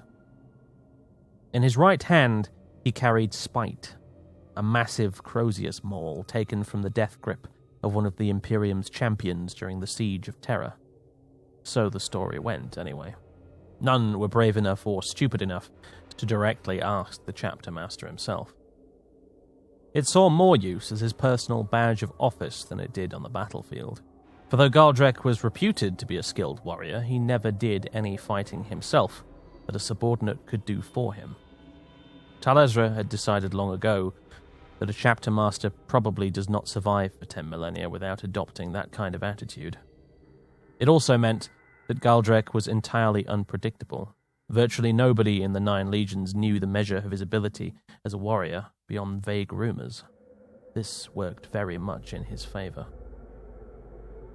Galdrek began pacing over to the hololith table, his Terminator armor servos clunking and whirring as he went. The hush falling over the chamber became an uncomfortable silence. He passed his 3 lieutenants, offering a small nod of respect, before stopping at the table. Talezra reciprocated the gesture, but was under no illusions. Galdrek was the sort of man that would vent this entire chamber into space along with everyone in it, including his lieutenants, if doing so offered a tangible benefit. He knew this, because similar such events had already occurred. In his left hand, Galdrek carried his personal data slate, and as everyone watched quietly, he fiddled with the pad for a few lengthy moments. He was making them wait a little longer. Finally, he placed it down on the table and spoke. He did not raise his voice. It forced his audience to listen all the more closely. "This is the Gulf of Athena," he began. There were no introductions, no pleasantries, no formalities. Everyone in this chamber knew who he was and why they were all here. Galdrek Voss never wasted time. With a hand gesture, the hololith lit up with the image of a star map depicting the local region of the segmentum. It still displayed old names and sectors from the Great Crusade rather than the new designations that had been reassigned by the Imperium. "This large area of space was once a single unbroken region, until the War Master broke the firmament and tore the Imperium asunder. Now, it is in 2 distinct halves, our half and their half." This oversimplification had an air of condescension about it that was probably intentional. "We have learned through various means that in the nearby Acheron sector, a large alien fleet has been defeated and forced to retreat. We learned some time afterwards that this alien fleet was a tendril of what we now have come to know in these latter centuries as the Great Devourer. I need hardly elaborate on the threat this species poses, as both mortals and the warp whisper tidings of its coming. It even scares some of the Neverborn. Very few things do. This should be all the indication needed that the threat should be taken seriously." The hololithic display changed again, showing pictographs and diagrams of various alien organisms. "With the Imperium's forces having pushed back this hive fleet, it seeks new targets elsewhere. It has selected us. Or, to be more precise, our region of the Gulf. My chapter recently had the unpleasant experience of uncovering a hostile cult on one of our worlds. A cult which we now know springs up in the prelude to the arrival of one of these hive fleets." The hololith changed once more, displaying pics and video taken from the recent rebellion. "Around this whole sector, alien jaws are starting to close. Taking this region was no easy task. It was hard fought, and the War Master has intimated that it is crucial to his overall strategy. It must not be allowed to fall. He impresses upon us that while we all would prefer to be prosecuting the forces of the false Emperor's Imperium, if we ignore this threat, then the final victory at Terra may prove to be short-lived. I am well aware that many of you care little for the words of the War Master, nor for the defense of this region. I respect that view, but must nevertheless explain the strategic situation." Finally, the display changed to a graphic representing the solar system. "The Imperium has struggled badly to hold back this particular foe. However, we are not the Imperium. We have access to powers and allies beyond the comprehension of the increasingly desperate loyalists." At this, there was a quiet murmur of agreement from the ranks of listeners. "These powers, however, require acts of sacrifice. The gods give nothing to us for free. As such, Lord Erebus has called all of us to this place, to this specific system, as it is home not only to a well-populated and poorly defended moon, but also because it is the present anchor of a hated foe, the 13th Fleet. They will be added to the sacrifice required to raise the forces needed for what is to come.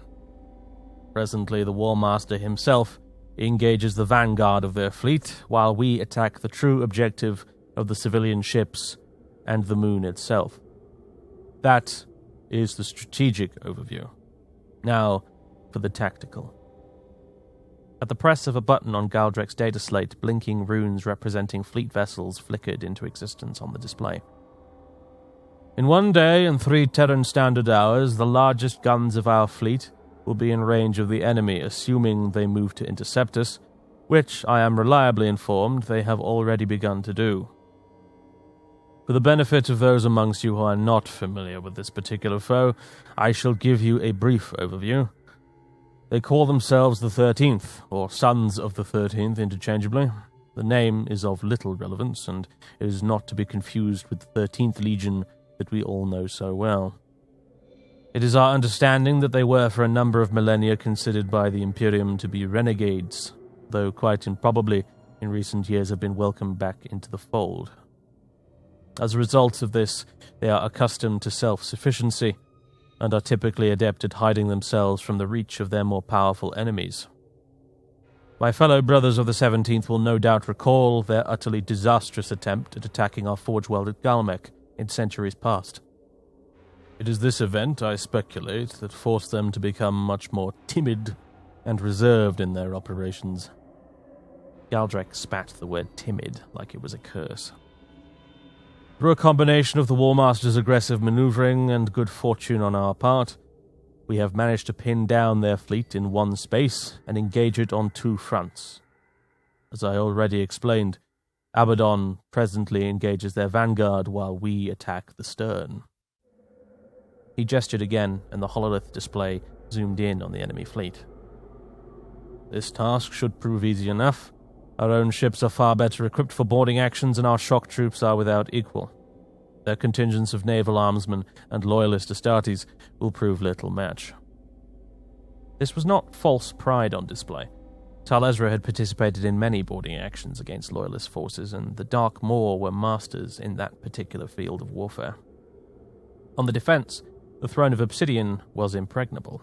If attackers were to get past the point defense batteries and the thick metal hide of the ship, they would find themselves inside an engineered labyrinth of shifting bunker corridors, navigable only by the word-bearers themselves. All of them were laced with kill zones designed through various secret means to destroy both the bodies and the minds of any intruders.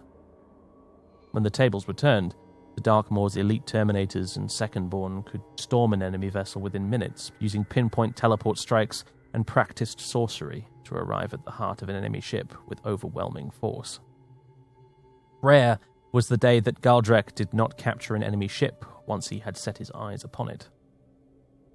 The chapter master further magnified the display, focusing on one specific enemy vessel that dwarfed all the others. This is a universal mass conveyor.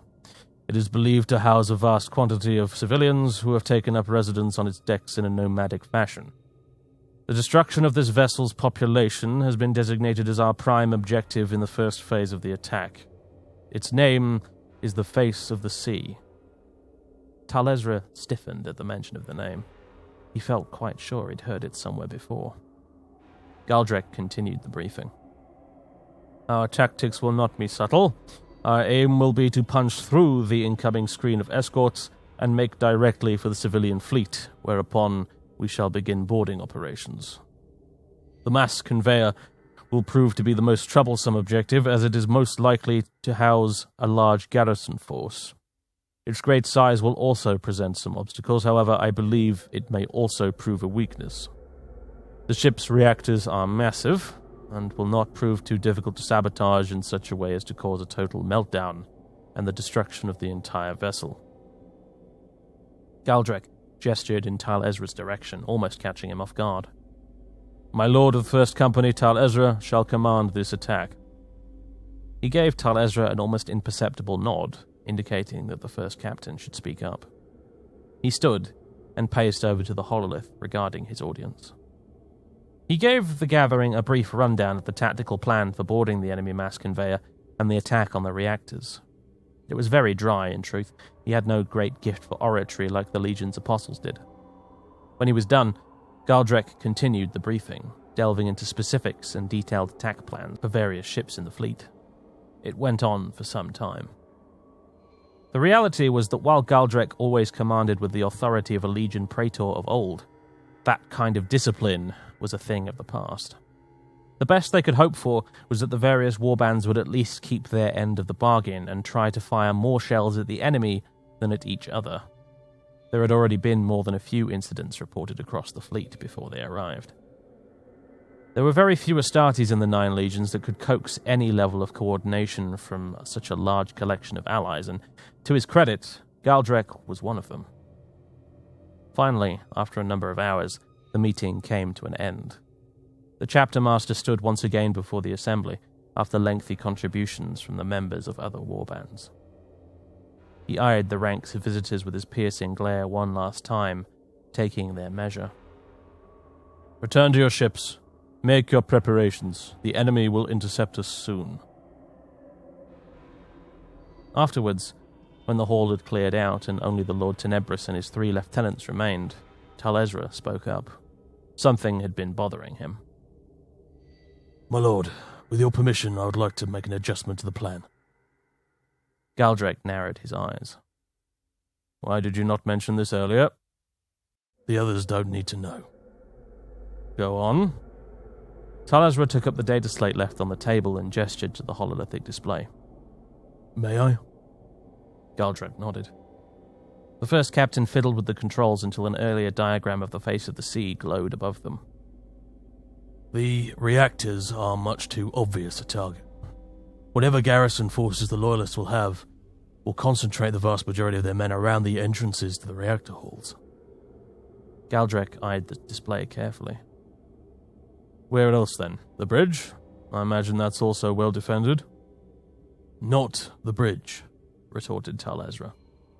The atmospheric processes. Galdrek's eyes immediately lit up. For one so old, his mind was still quicksilver fast. You mean we should suffocate them? It's certainly an idea. He left the sentence hanging, waiting for more. Talezra obliged. This vessel is a universal mass conveyor, not a warship. It's massive, and as far as we're aware, has become something of a floating city. It's transporting thousands of civilians, not Titan legions. That means its emergency infrastructure will be lacking. While our own vessel could survive a blow to its atmospheric processes, this one could not. Some might survive by managing to access emergency rebreathers and backup processes, but it won't be enough. That vessel was never designed to house so many people. Thousands would perish, muttered Galdrek, though not disapprovingly. Hundreds of thousands, corrected Talezra. And it would leave the vessel intact. The Lord Tenebris glanced at the hololith, seemingly working it out in his head. He would find no fault. Talezra had already planned it out meticulously. As he saw it, the greatest advantages were that it would come unexpected and would reduce casualties amongst his own men. Those civilians were doomed whatever happened. Their fate wasn't his concern. Very well, First Captain. It is a sound plan. I suppose you'll be commanding the strike force that attacks the processors. Galdrek stared, unblinking. Much would depend on what Talezra said next. No, my lord. The other warbands will be attacking the reactors and the bridge, as per the original plan. I should join them in that fight. Otherwise my absence will be noted. It could cause all sorts of problems. Corvarik should lead the attack on the processors instead. He turned and gestured to the Dark Apostle, who said nothing, merely offering a slow nod in reply. He clearly found this entire exchange deeply fascinating. Very well, concluded Galdrek. Although I wouldn't worry about the other warbands too much. Only we here on this ship will be leading the assault on the face of the sea. The others will be busy. Oh? Lachesis raised an eyebrow, speaking for the first time since the briefing ended. And how is that? I've made some changes to the plan of my own, said Galdrek with a sly smile. Come, join me on the bridge. I'll explain it there. Several hours later, both fleets met part-way between the Mandeville Point and the moon that served as the Loyalists' anchor. Tal-Ezra stood beside Galdrek's command throne and watched the opening moves of the battle play out. With him were Corvarek and Lachesis, as well as members of the other warbands that had remained aboard, the Black Legionaries and the Iron Warriors among them. The Chaos Fleet formed an arrowhead, with the jagged form of the Throne of Obsidian leading it at the tip. The Loyalists formed a blockade, turning broadside towards their attackers and waiting. Both fleets maneuvered at multiple elevations, trying to gain fields of fire on their enemies' vulnerable quarters. Void warfare took place in all three dimensions, and sometimes a fourth, in the form of the warp as well. Jadar was once again ensconced upon his pulpit, his mind slave to the ship. Galdrek spoke from his command throne upon the raised dais at the center of the great chamber. "Are you ready, Jadar?" The second-born merely bowed slightly in reply. "Good," replied Galdrek. "Forward batteries, open fire." The ship shook, and the deck plates beneath their feet rumbled as macro cannons and lance batteries loosed their opening volley towards the Loyalists. Outside the great window, the void caught fire. The Loyalists responded in kind, their gun batteries shooting a hail of massive munitions that scattered amongst the Chaos vessels like shrapnel from a grenade. The Throne of Obsidian, being the largest target, took several hits, and outside the void shields flared in rainbows of colour. Some torpedoes got through, most hitting in non-critical locations, but the shockwaves could still be felt, and the muffled boom of distant explosions on the lower decks echoed up the passageways like drums from the deep. "One more volley," commanded Galdrek, "and then we jump." Sure enough, when the great guns thudded away once again, Galdrek signalled to Jadar. With but a small delay, the stars outside were torn asunder by bolts of white energy and plumes of warp fire. The warp drive thundered below them, and a conduit to the Immaterium opened. They were well past the Mandeville point. For any ordinary ship to try this would result in certain suicide, but the Throne of Obsidian was not any ordinary ship, and it had no ordinary navigator. Tal-Ezra muttered a quick prayer. Practiced as they were in this maneuver, without the Pantheon on their side, they would still be doomed to failure. Micro-warp jumps were not an impossibility. Their own Terminators teleported across to an enemy ship using a similar method. But just as an unfortunate boarder might find his molecular structure merged with that of a bulkhead, so might this ship find itself in the middle of the sun. They plunged into the warp. Tal-Ezra held his breath. What followed was a blur as the warp's light filled the chamber, and it was over as quickly as it began, or at least it seemed so. Time held no meaning within the bounds of the Immaterium. They could have been in there for weeks or longer. The ship vomited out into real space, the grasping tendrils of incorporeal sentient matter shrinking behind it as the conduit closed. "Report!" growled Galdrek. A serf in robes of filthy grey spoke up from the pinkish glow of his cogitator display. "Coordinates within acceptable parameters, my lord. Fleets are behind us. Civilian ships in front. No notable chronological difference." A wolfish grin creased Galdrek's features, and Tal-Ezra could not help but curl his own lip in satisfaction. Old Jadar had not let them down, and neither had the gods. The Throne of Obsidian had successfully jumped past the enemy battle line, and now found itself within striking distance of the civilian fleet, completely unopposed. Like a flock of sheep with a tiger suddenly in their midst, there was nothing they could do but scatter in terror. Galdrek inclined his head towards Tal-Ezra and the others. "It's time." Hundreds of Astartes and legions of cult followers, slaves, mutants, and everything in between lined the open spaces of the great embarkation decks. Tal-Ezra stood beside his brothers at the head of their company. He rested his hands on the pommel of his great warhammer. The head, fashioned in the form of a snarling dragon, rested against the floor. "Keep me posted as the assault continues. If anything goes wrong, I'll fight my way to the reactor and detonate it if I can." "The plan will work," said Lachesis. "Just try not to get yourself killed." Tal-Ezra grinned. "Will you miss me, sorcerer?" Lachesis raised an eyebrow. Not especially, but I dread to think which half-wit will rise to lead the first company in your place once he's done killing all the other candidates. I'm going to take that as a yes. Corvaric cleared his throat emphatically. Brothers, before we embark, I wish to address the company and our allies. Do what you do best, Offered Talezra, gesturing to the assembled Astartes. Corvaric stepped forward, making his way up onto a raised platform built for unloading cargo. The ranks of Chaos Marines slowly turned to face the Dark Apostle. They were a motley bunch, clad in suits of crimson armor, cannibalized and modified, adorned with fetishes, holy script, horns and spikes. The Astartes had long been called the Angels of Death, but never had they truly looked the part more than they did in this day and age. Nevertheless, seeing his battle company assembled in this way brought with it a wave of something that he grudgingly admitted was nostalgia. It wasn't quite the same as the old days when the Legion lined these decks in orderly ranks, preparing for the next orbital assault in the Emperor's Great Crusade. But for the first time in millennia, it was pretty close. Up on the platform, once Corvaric was satisfied he had their attention, he began to speak. Brothers of the 17th and cousins from other legions, it is a little-known fact that by imperial calendars today marks the anniversary of the Siege of Terra. It was a day of both our greatest triumph and our darkest failure. By today's end, it is my hope that it will also mark a new victory. 10,000 years ago, in our combined strength, we brought the tyrant to his knees, and today we remind his servants how we made that possible.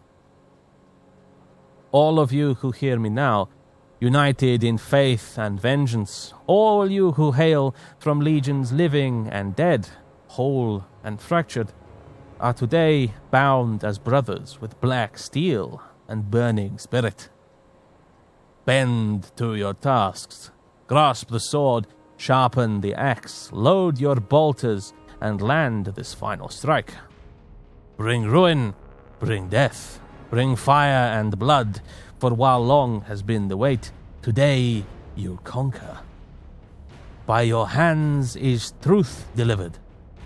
By burning blade is the lie cast down. Under the warp's light and the gaze of the gods prove today your worth. Mark your target, fix it with a terrible stare, and when the charge comes, cry out for the fallen that did not live to share this day. Cry for freedom, cry for salvation, and cry for the reckoning long awaited.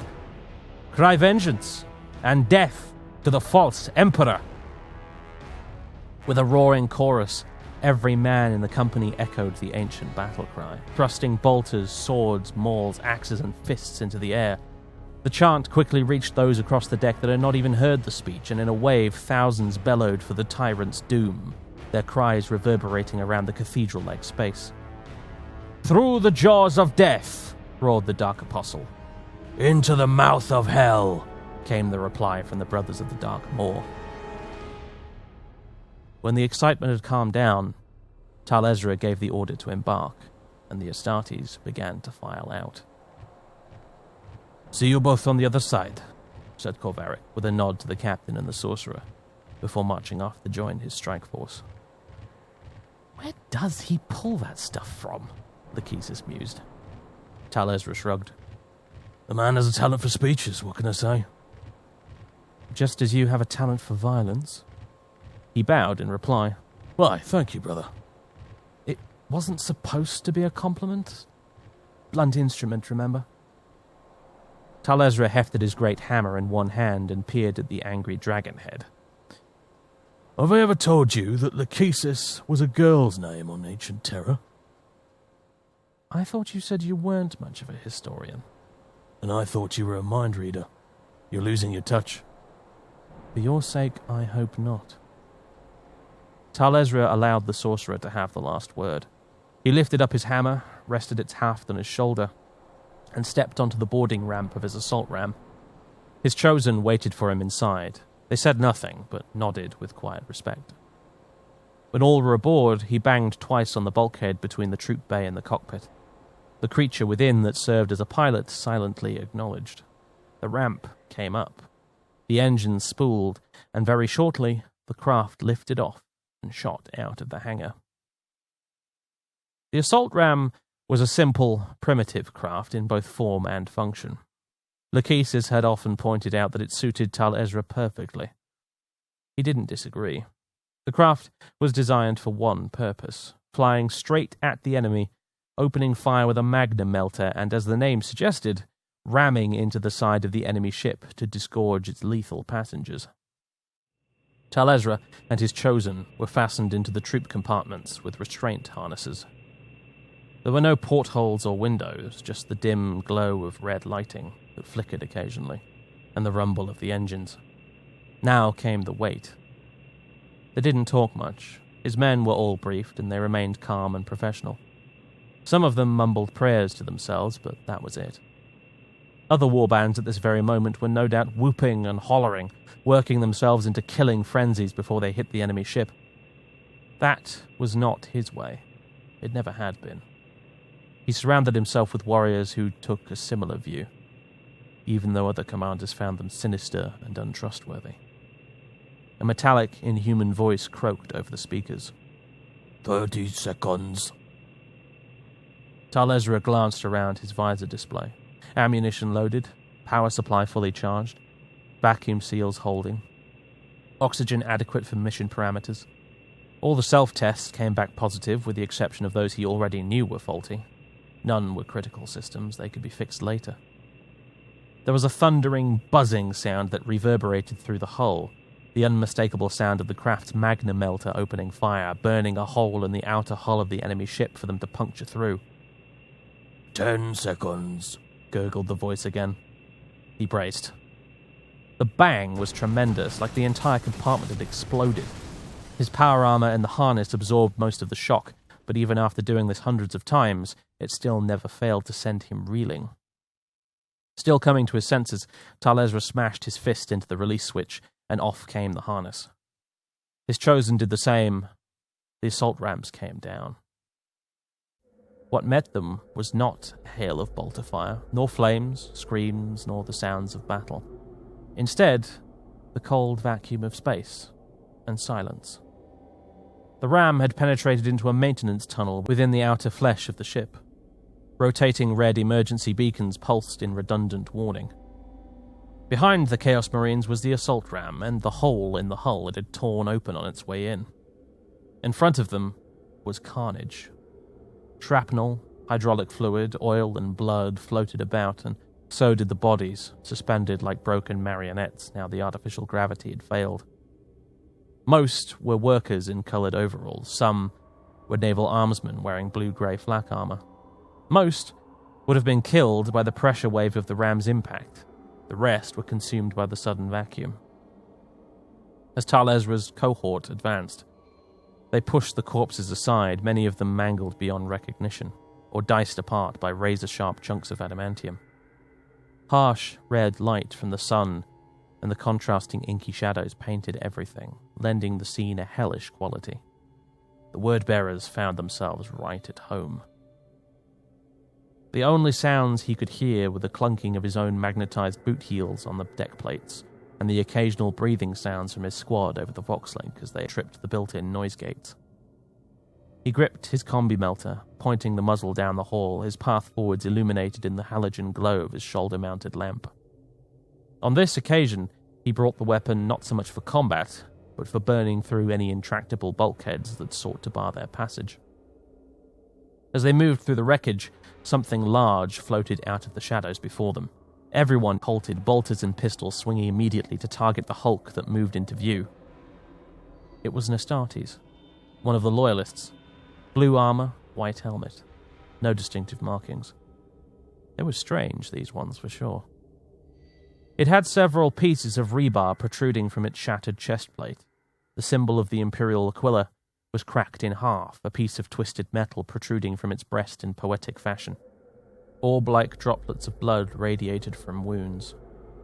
Tal Ezra was unsurprised to discover on closer inspection that the Space Marine was still alive. its superhuman anatomy clinging on and fighting the incredible trauma of its injuries. It. That was the word they used for loyalists in this day and age. These were not Tal Ezra's cousins from the days of the Great Crusade. These were psycho-indoctrinated creatures, bred for blind loyalty by a crumbling and paranoid regime. They were a withered shadow of their forebears, a mockery of the Emperor's vision and beneath contempt or sympathy. He raised his melter, and with a silent flash of light, reduced the Astartes to floating gobbets of slag. His vox bead clicked. It was Brother Donick, the newest of his chosen, but by far the most deadly. He turned to face him. They did not speak aloud, as the Loyalists were likely monitoring frequencies across the ship, trying to pinpoint the locations of the invaders. Instead, Donick voiced his thoughts via 17th Legion battle sign. All spectres indicating life signs past the next airlock. 1 heartbeat. Human. The Chosen waved the scanner emphatically in the direction he was talking about. Tal Ezra nodded and signed to the rest of the squad to stack up at the airlock at the end of the corridor. He led the way, with Donick at his side. The young warrior in question had gained Tal Ezra's attention as a teenager, both for being a remarkably accomplished killer for his age and for being entirely free of mutation, making him an ideal candidate for receiving some of the chapter's critically limited stocks of untainted gene seed. The investment had paid for itself many times over in the decades since. They reached the door. It was marked with warning symbols, hazard stripes, and notices written in a variant of Gothic he didn't recognize. The language had understandably changed much over the last 10 millennia. By now, it had evolved past a point where Tal Ezra could understand it anymore. Donick fiddled with the control panel. Still functional, he signed. Get ready. It opened. They stepped in. Blood was floating in the air. Someone had escaped through here. Orange beacon lights on the walls of the airlock flashed, and with a faint hiss that grew progressively louder, both atmosphere and sound returned. Finally, he felt a great weight press down on him as the artificial gravity made his presence felt. Altogether, it felt rather like emerging from underwater. The inner doors slowly crawled open. There was only darkness beyond. Tal Ezra proceeded through with the others in tow, their lamp packs illuminating their passage. Beyond was another corridor lit by emergency lumens. All was cold steel grey, broken up by brass fittings on bulkheads, Aquila effigies, and the pipes and ducts that ran overhead. For the first time, they could hear the sounds of distant gunfire reverberating down the hall towards them. Along the floor, a trail of blood led to a sorry specimen, sat propped up against the opposite wall. It was a naval armsman, his bluish flak armor caked in red with shrapnel embedded in his chest. He was alive, still, croaking frantically for breath. Tal Ezra surmised that his injuries indicated a lung was probably punctured. His vacuum mask was popped open, flopping by his cheek, probably to try and breathe easier. He must have been in extreme pain, because it took him a moment to even notice the intruders.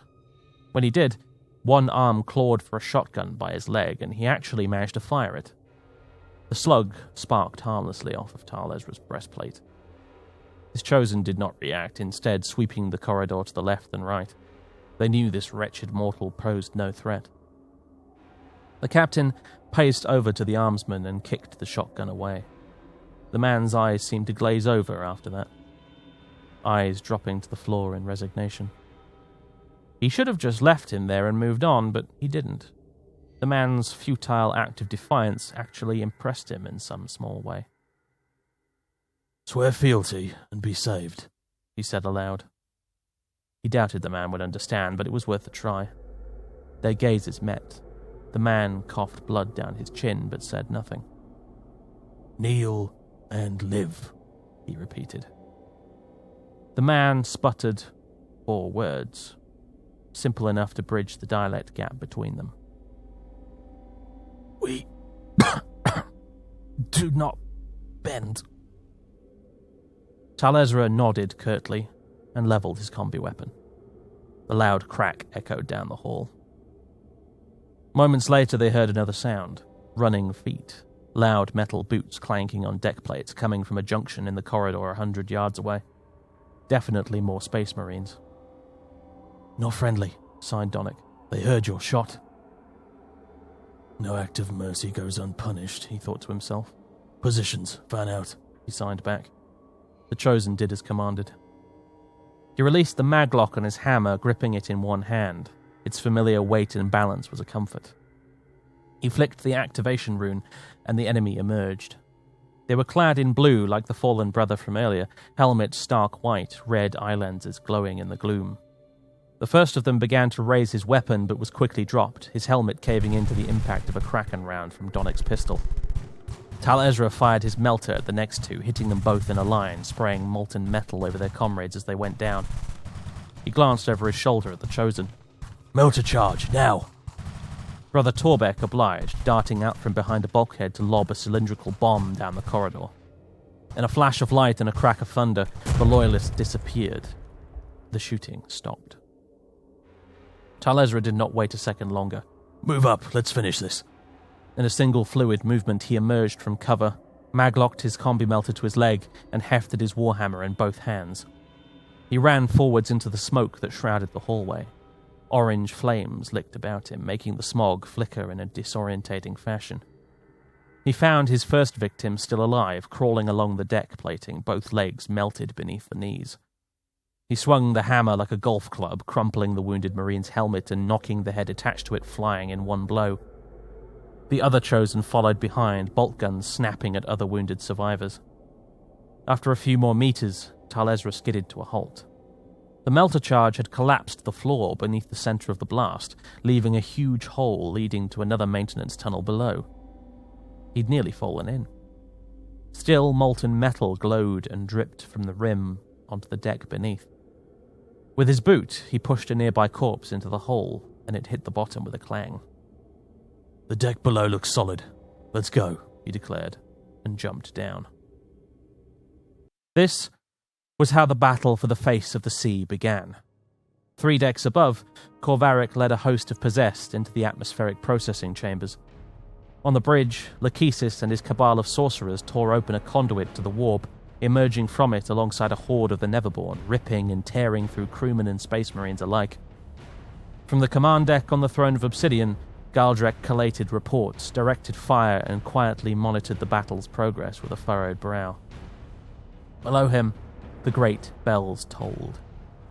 And in the deepest chamber on the lowest level of the eightfold temple, behind 2 massive golden doors, Lord Erebus conducted his orchestra of horrors. None who looked upon it lived, but there were some who heard it. Laughter. Endless, bursting laughter.